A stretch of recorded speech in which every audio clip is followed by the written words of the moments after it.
বিশ্ব মানবাধিকার দিবস উপলক্ষে ত্রিপুরা হিউম্যান রাইটস অর্গানাইজেশনের পক্ষ থেকে আগরতলাস্থিত প্যারাডাইস চৌমুহনীতে এক পথসভার আয়োজন করা হয়। বর্তমানে বাংলাদেশের সংখ্যালঘু হিন্দুদের উপর যে সকল অত্যাচার হচ্ছে মূলত সেই সব বিষয়ে আলোচনা করা হয়। সেই আশঙ্কায় আমরা রয়েছি। সুতরাং নতুন করে ওদিকে তাকানোর দরকার নেই।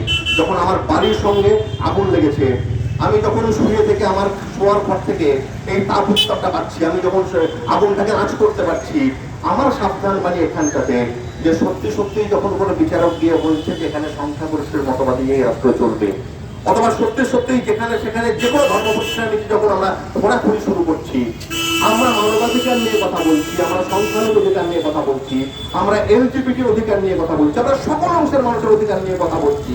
এই অধিকার নিয়ে কথা বলার সময় আমরাও যেন কখনো রাষ্ট্র বিভাজনের আওতায় না পড়ে যাই।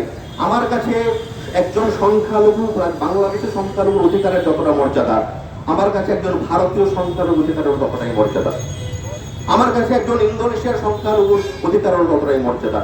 এই মর্যাদার ক্ষেত্রে আমি বলছি বারবার যে আমরা universal declaration of human rights থেকে পাঠ নিয়ে আমরা যেন এটুকু শিক্ষা নিই যে আমি যখন ইকুয়ালিটির কথা বলছি, আমার ইকুয়ালিটি যেন দেশকাল বা সময়ের বিভাজনে না চলে। যে জিনিসটা খারাপ, এই জিনিসটা যদি ওদের জন্য খারাপ হয়, ইকুয়ালি এই জিনিসটা আমার জন্য খারাপ।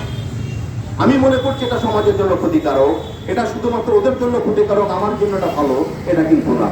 এবং যদি ভেবে থাকেন যে এটা দিয়ে দীর্ঘকালে ক্ষমতায় দীর্ঘস্থায়ী হওয়া যায়, পতনটা কিন্তু খুব ভয়ঙ্কর।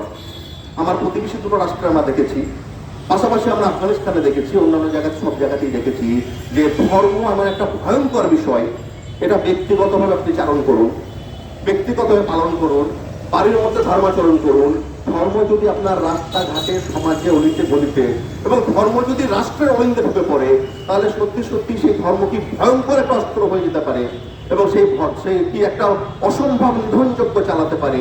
আমরা আমাদের চারপাশে প্রতি মুহূর্তে সেটা দেখছি।